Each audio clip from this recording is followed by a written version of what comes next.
আমার প্রিয় ছাত্রছাত্রীরা, সোমনাথ একাডেমিতে তোমাদের সবাইকে স্বাগত। রবীন্দ্র মুক্ত বিদ্যালয় থেকে তোমরা যারা উচ্চ মাধ্যমিক পরীক্ষা দিতে চলেছ 2024 সেপ্টেম্বর সেশনে, তোমাদের কিন্তু রুটিন প্রকাশিত হয়ে গেছে। 2 সেপ্টেম্বর থেকে পরীক্ষা।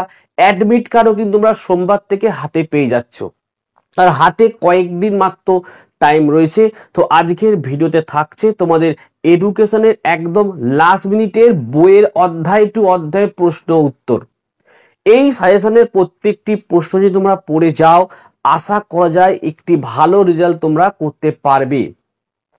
যারা সারা বছর ধরে পড়াশোনা করনি, প্রশ্ন উত্তর খুঁজে পাচ্ছ না, তোমরা সোমনাথ একাডেমি থেকে আর্টস, কমার্স, সায়েন্স প্রত্যেকটি সাবজেক্টের সাজেশন কিন্তু তোমরা সংগ্রহ করতে পারো নিচের হোয়াটসঅ্যাপ নাম্বারে যোগাযোগ করে স্বল্প মূল্যে।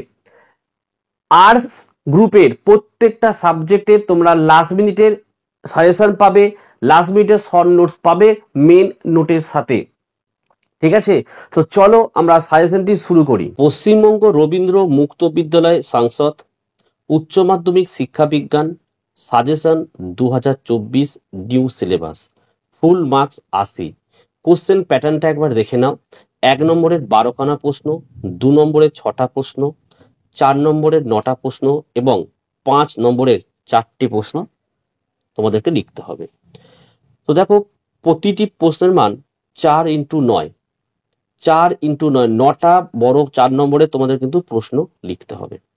ঠিক আছে, যারা আমাদের কাছ থেকে বছরের প্রথম দিকে নোট নিয়েছিলে, তারা যদি এই উত্তরগুলো পরপর খুঁজে না পাও, আমাকে হোয়াটসঅ্যাপে এডুকেশন লিখে পাঠাও।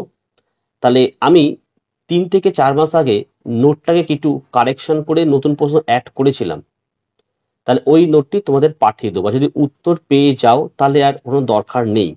ঠিক আছে, কারণ এই নোটে দেখো আমি পেজ নাম্বারগুলো লিখে দিয়েছি, তাহলে সুবিধা হবে কিন্তু। ঠিক আছে, এবং আমি যে সাজেশনটা তৈরি করেছি, অর্থাৎ আমাদের স্যাররা যে তৈরি করেছে, তোমাদের পাঠ্য বইয়ের দেখবে অধ্যায় টু অধ্যায় প্রশ্ন উত্তর রেডি করা রয়েছে। এখানে আগে পরে একদম নেই, পরপর রয়েছে। ঠিক আছে, 4 নম্বরের 9টি প্রশ্ন লিখতে হয়। ঠিক আছে, আমি সেখানে তোমাদের 18খানা দিয়েছি, এই 18টা কিন্তু পড়তেই হবে। ঠিক আছে, তো চলো প্রশ্নগুলো দেখে নিই। 1 নম্বরের প্রশ্ন, সংকীর্ণ অর্থে শিক্ষা কাকে বলে? সংকীর্ণ অর্থে শিক্ষার বৈশিষ্ট্য লেখো। আমাদের নোটের পেজ নাম্বার 4-এ এর উত্তর তোমরা পেয়ে যাবে। 2, অনিয়ন্ত্রিত শিক্ষা বলতে কি বোঝায়? অনিয়ন্ত্রিত শিক্ষার বৈশিষ্ট্য লেখো, নোটের 10 নম্বর পেজে পাবে। 3, মুক্ত বিদ্যালয় সম্পর্কে টিকা লেখো, নোটের 9 নম্বর পেজে এর উত্তর পাবে। 4, শিক্ষার মাধ্যম হিসেবে দূরদর্শন ও সংবাদপত্রের ভূমিকা লেখো, নোটের 11 নম্বর পেজে পাবে। 5, ডেলারের মতানুযায়ী শিক্ষার 4টি স্তম্ভ আলোচনা করো, পেজ 15। এই প্রশ্নটি কিন্তু এবছরের জন্য খুব গুরুত্বপূর্ণ, কারণ এই প্রশ্নটি তোমাদের টেক্সট বুকে রয়েছে কিন্তু উত্তরটি ঠিকঠাক লেখা নেই, কিন্তু নোটের মধ্যে আমরা গুছিয়ে লিখে দিয়েছি। 6 নম্বরের প্রশ্ন, নালন্দা বিশ্ববিদ্যালয় সম্পর্কে আলোচনা করো। 7, ব্রাহ্মণ্য ও বৌদ্ধ শিক্ষার পার্থক্য লেখো। 8, উডের ডেসপ্যাচের উদ্দেশ্য ও সুপারিশ লেখো।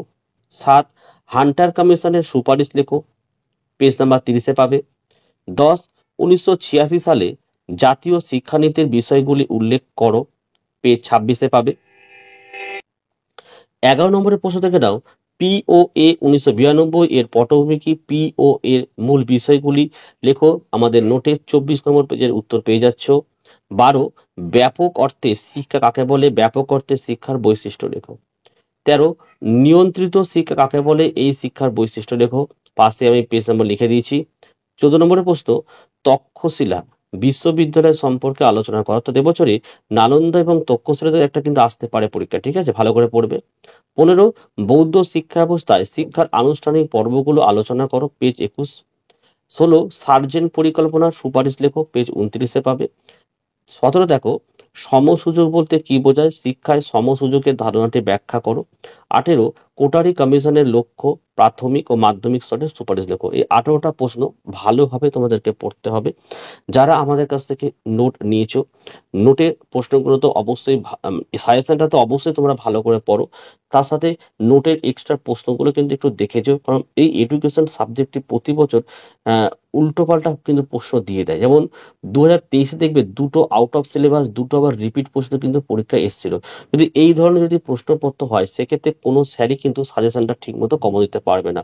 হ্যাঁ, সেটা পারবে যদি আমি 18 জায়গায় যদি 30-40টা প্রশ্ন দিতাম, সেক্ষেত্রে বইয়ের কিন্তু সব প্রশ্ন এখানে চলে আসতো, সেক্ষেত্রে হয়তো আসতো। যেহেতু সাজেশন দিয়েছি আমি, এটা সাজেশন মানে কি শর্ট করে দেয়া, সেই ক্ষেত্রে কিন্তু 18টা, তাও আমার মনে হয় একটু বেশি দেওয়া হয়েছে। তোমাদের হয়তো মনে হতে পারে, কিন্তু 18টা পড়তেই হবে কিন্তু, ঠিক আছে। এবার দেখো প্রতিটি প্রশ্নের মান 5, 4 5 20। 1 নম্বরের প্রশ্ন দেখে নাও, স্পিয়ারম্যানের দ্বি উপাদান তত্ত্বটি আলোচনা করো। আমাদের নোটে 39 নম্বর পেজে পেয়ে যাবে। 2 দেখো শিখন ও পরিণমনের পার্থক্য লেখো, পেজ 41-এ পাবে। 3 থর্নডাইক নির্দেশিত শিখনের মূল সূত্রগুলি লেখো, এটা 48 পেজে পাবে। 4 নম্বরের প্রশ্ন, প্রাচীন অনুবর্তন ও সক্রিয় অনুবর্তনের পার্থক্য লেখো, আমাদের নোটে পেজ 46 পেয়ে যাবে। 5 অন্ধ শিশুদের শিক্ষাদান পদ্ধতি আলোচনা করো, পেজ 53-তে পাচ্ছ। 6 ব্রেইল পদ্ধতি আলোচনা করো, 56 পেজে পাবে। 7 শিক্ষা ক্ষেত্রে প্রযুক্তি বিজ্ঞানের অবদান লেখো, পেজ 62-এ পাবে।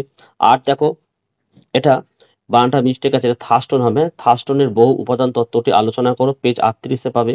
9 প্রেষণা কাকে বলে, প্রেষণার বৈশিষ্ট্য লেখো, পেজ 42-এ পাচ্ছ। 10 শিক্ষার মাধ্যম হিসাবে ধর্মীয় প্রতিষ্ঠানগুলির ভূমিকা লেখো, পেজ 15-তে পাবে। 11 শিক্ষাক্ষেত্রে প্যাপলভীয় তত্ত্বের প্রভাব লেখো, পেজ 52-তে পাবে। 12 হার্ডওয়্যার ও সফটওয়্যার পার্থক্য লেখো, পেজ 61। 13 নম্বরের প্রশ্ন, মিন, মিডিয়ান অ্যান্ড মোড। এখান থেকে একটা অঙ্ক পরীক্ষা আসতে পারে, 2023-এ কিন্তু কোনো অঙ্ক আসেনি। তো এই মিন, মিডিয়ার, মোডের অঙ্ক কিন্তু আমি তোমাদেরকে ইউটিউবে আলোচনা করে দেবো। আশা করি তোমরা প্রত্যেকেই সাজেশন দেখেছো। তোমাদের পাঠ্য বইয়ের অধ্যায় টু অধ্যায় কিন্তু আমি সাজেশন তৈরি করে দিয়েছি। এছাড়া তোমাদের বাকি যে সাবজেক্টগুলো রয়েছে, যেমন বাংলা, ইংরাজি, ইতিহাস, পল সায়েন্স, ইএনভিএস, এই সাবজেক্টের সাজেশনের ভিডিও অলরেডি আপলোড করা আছে ইউটিউবে। তোমরা ভিডিও সেকশনে অথবা এই ভিডিও ডেসক্রিপশন বক্সের লিঙ্কে ক্লিক করে কিন্তু সাজেশনগুলো দেখে নিতে পারো। এবং আশা করা যায় প্রত্যেকেই সাজেশনটা ভালো করে প্রস্তুতি নাও। আশা করি এখান থেকে প্রায় কমন পাবে। যারা আমাদের কাছ থেকে নোট সংগ্রহ করেছো, তোমাদের বলবো 2023 সালে কিন্তু দুটো রিপিট প্রশ্ন এসেছিল, অর্থাৎ গত বছরের প্রশ্ন আবার রিপিট এসেছিল, এবং দুটো কিন্তু আউট অফ সিলেবাসের প্রশ্ন এসেছিল। তাই তোমাদেরকে আমি বলবো, এই সাজেশন পড়ার সাথে সাথে চেষ্টা করো আমাদের কাছ থেকে যে নোট তোমরা সংগ্রহ করেছিলে, নোটের বাকি প্রশ্নগুলো একটু দেখে যেতে। কারণ প্রশ্ন যদি ঘুরিয়ে হয়, সেক্ষেত্রে কিন্তু বাকি নোটের বাকি প্রশ্নতেও কিন্তু কমন চলে আসতে পারে। তাই তোমরা অবশ্যই একটু ভালো করে এগুলোকে পড়ে যেও। যারা এখনো নোট সংগ্রহ করতে পারোনি, স্বল্প মূল্যে প্রতিটি সাবজেক্টের নোট নিচের হোয়াটসঅ্যাপ নাম্বারে যোগাযোগ করে নোটগুলো কিন্তু সংগ্রহ করতে পারো। আশা করি তোমরা প্রত্যেকে ভালো থাকবে এবং সুস্থ থাকবে। তাহলে আজকের ভিডিওটা আমি এখানেই শেষ করলাম।